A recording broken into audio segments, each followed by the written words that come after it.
औषधीय और सुगंधित फसलों की खेती को बढ़ावा देने के लिए, इन पर अनुसंधान और किसानों तक इनकी उत्पादन जानकारी पहुंचाने के लिए इंदिरा गांधी कृषि विश्वविद्यालय रायपुर में औषधीय, सुगंध एवं अकाष्ठीय वनोपज उत्कृष्टता केंद्र की स्थापना की गई है। इस केंद्र में औषधीय और सुगंधित पौधों की खेती के उत्पादन की तकनीक, इनसे तैयार होने वाले उत्पाद की जानकारी और प्रशिक्षण किसानों को दिया जाता है। सुगंधित फसलें जैसे लेमन ग्रास, सिट्रोनेला, रोजा, खस, मिंट, तुलसी, पचौली इत्यादि के उत्पादन की छत्तीसगढ़ में अपार संभावनाएं हैं। इसके लिए बहुत उपजाऊ जमीन की आवश्यकता नहीं होती। जानवरों द्वारा भी इनको नुकसान नहीं पहुंचाया जाता।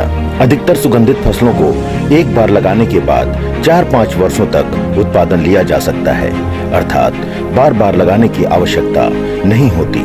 सुगंधित फसलों से तेल निकालने के लिए आसवन यंत्र की आवश्यकता होती है। इस हेतु इसकी खेती बड़े क्षेत्र में समूह बनाकर करनी चाहिए। इसके तेलों का विक्रय आसानी से हो जाता है।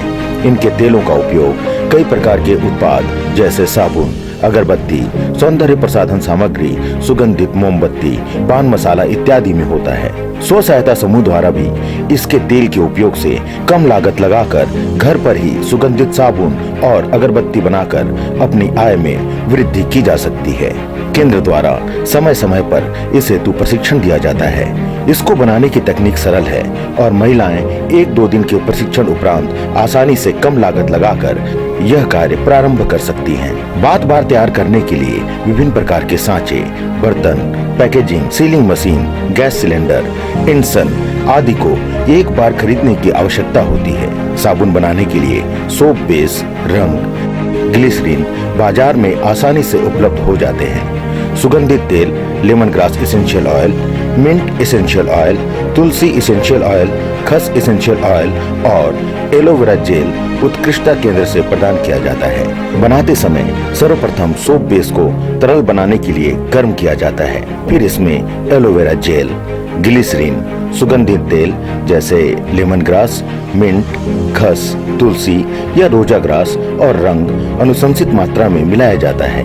इसके बाद इस मिश्रण को सिलिकॉन रबर के सांचे में 2 से 3 घंटे जमने के लिए रखा जाता है। इसके बाद इसकी पैकेजिंग की जाती है। सुपारी और मसाला विकास परियोजना के अंतर्गत कृषि सहकारिता और किसान कल्याण विभाग कालीकट द्वारा सुगंधित फसलों और मसाला फसल के बीज उत्पादन, फसल प्रदर्शन और इनके प्रसंस्करण हेतु वित्तीय सहायता प्रदान की जाती है।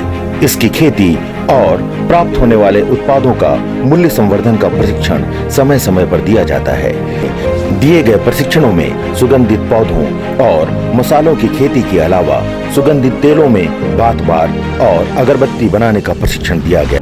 प्रशिक्षण में उपस्थित एकता महिला स्व सहायता समूह के कुछ सदस्यों ने इसको बनाने में रुचि दिखाई। समूह के सदस्य श्रीमती नीलम साहू और उनकी महिला साथियों ने यह कार्य प्रारंभ किया। केंद्र द्वारा इन्हें अपने प्रयोगशाला में साबुन बनाने की प्रक्रिया और इसमें रखने वाली सावधानियां विस्तृत रूप से बताई गईं। बाद में इन्होंने अपने घर में ही एलो लेमन, एलो मिंट और एलो तुलसी साबुन बनाना प्रारंभ किया। मेरा समूह है, हम लोग 10 जन हैं। उसमें से उत्कृष्ट केंद्र में हम लोग आके साबुन का ट्रेनिंग लिए, साबुन, अगरबत्ती, मोमबत्ती बनाए और उत्कृष्ट केंद्र में ही छोड़ते हैं। यहाँ से कुछ सेलिंग करते हैं, गांव से सेलिंग करते हैं। एक दिन में हम लोग 500 से 600 साबुन बना लेते हैं।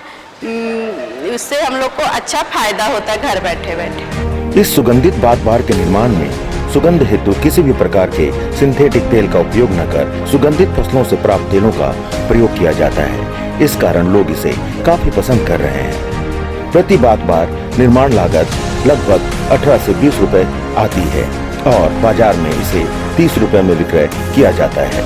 इससे एकता महिला स्व सहायता समूह को 10 से 20 हजार रुपए प्रति माह की आमदनी हो रही है।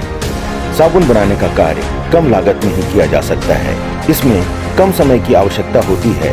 इसको देखते हुए कई महिला स्व सहायता समूह द्वारा भी इसमें रुचि दिखाई जा रही है। इन्हें भी इस हेतु प्रशिक्षण प्रदान किया गया है। केंद्र द्वारा सुगंधित तेलों के उपयोग से सुगंधित अगरबत्ती और मोमबत्ती बनाने का प्रशिक्षण देने का कार्य भी प्रारंभ किया जा रहा है।